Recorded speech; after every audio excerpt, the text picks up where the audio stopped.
Jeta brenda nëndetëses bërthamore amerikane me vlerë $4 miliard, brenda kuzhinës dhe dhomave të gjumit. Jeta në det në bordin e një nëndetëseje është ndryshe nga çdo gjë tjetër në këtë planet. Është një botë e ngushtë në ujore, ku marinarët punojnë dhe jetojnë për muaj të tërë. Një vend shumë i ngushtë për 155 njerëz për të jetuar dhe punuar.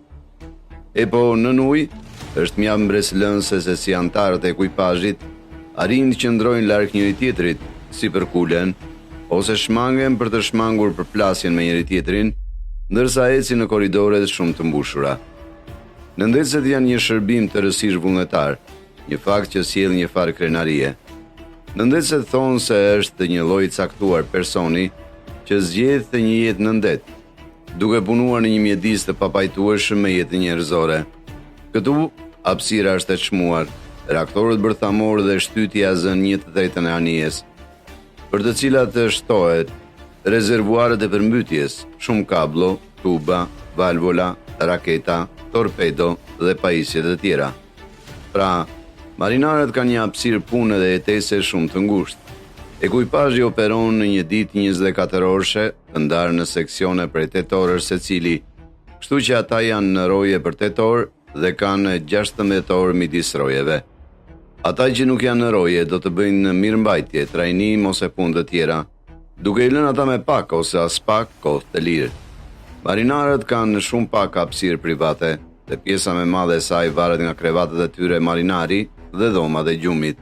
Duke tërhequr perden mbi nëndetësen më të madhe të SBA-s, Plaza Ohio, në nivelin e tretë në secilën anë ka 16 dhoma marinari në total. Çdo dhomë ka 9 rafte individuale, të referuara dhe si arkivole, dhe ka pak hapësirë magazinimi poshtë saj.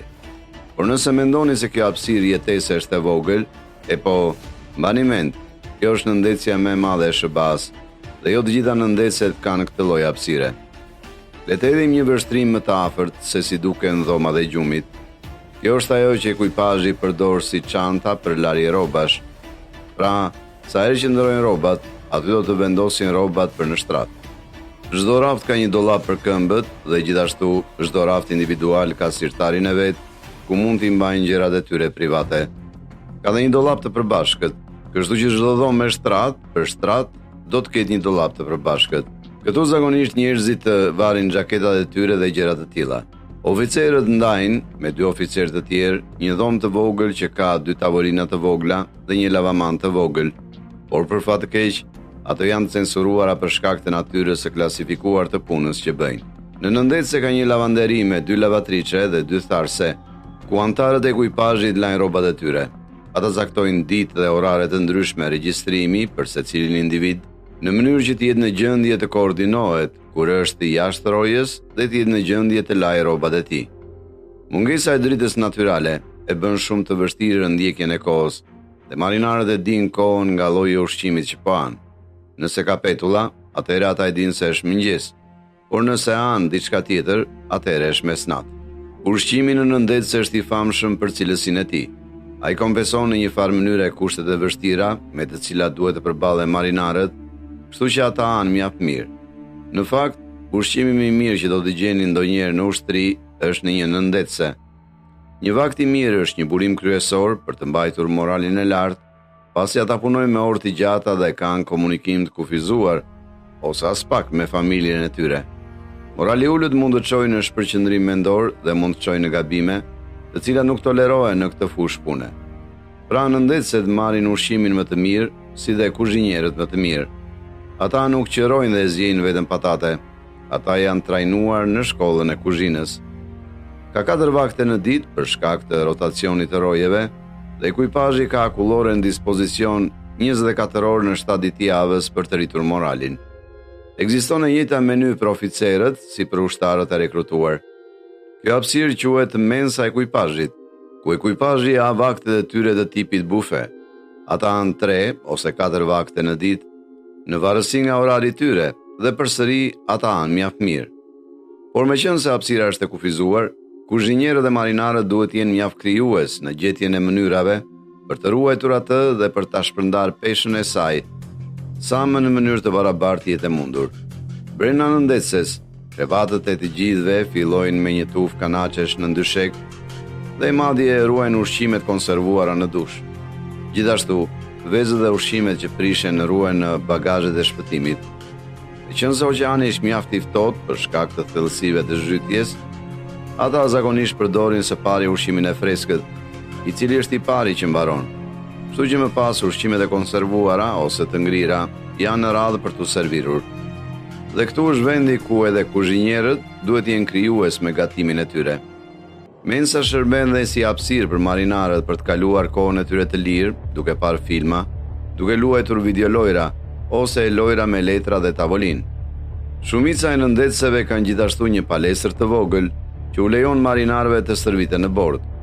Pajisjet e fitnessit në përgjithësi përfshin një biçikletë ushtrimesh, makinë kanotazh, pesha, së bashku me doreza boksi, jastëk dhe çanta boksi.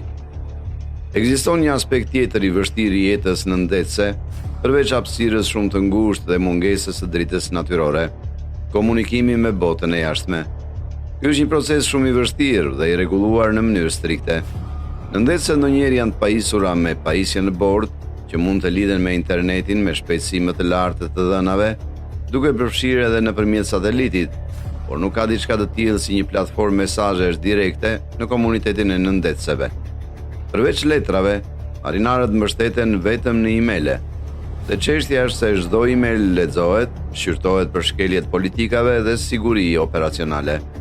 Pra, nëse një marinar e merr emailin apo jo, varet nga ata që janë përgjegjës për inspektimin e tij. E vetmja herë që ata kanë një mundësi për të dërguar emaile në shtëpi është kur nëndetësia del në sipërfaqe. Por edhe atëherë, marrja ose dërgimi një emaili nuk është gjithmonë i garantuar.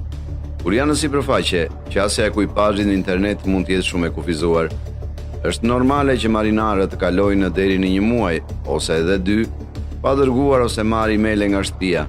Megjithëse ata kanë misione ku mund të marrin ose dërgojnë emaile çdo javë. Megjithatë, ka një gjë që marinarët e nëndetësve lejohen ta bëjnë kur të tjerët në marinë nuk e bëjnë: të rrisin mjekrën. Rregullat e kujdesit për detarët. Rregullat e kujdesit për detarët në një nëndetëse janë më të lehta për ata në një nëndetëse se sa për çdo tjetër në marinë.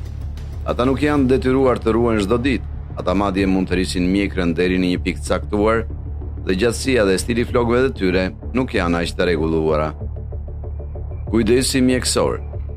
Kur bëhet fjalë për ofrimin e kujdesit mjekësor për çdo antar të ekuipazhit, të sëmurë ose të lënduar, nuk ka mjek në bordin e një nëndetëseje.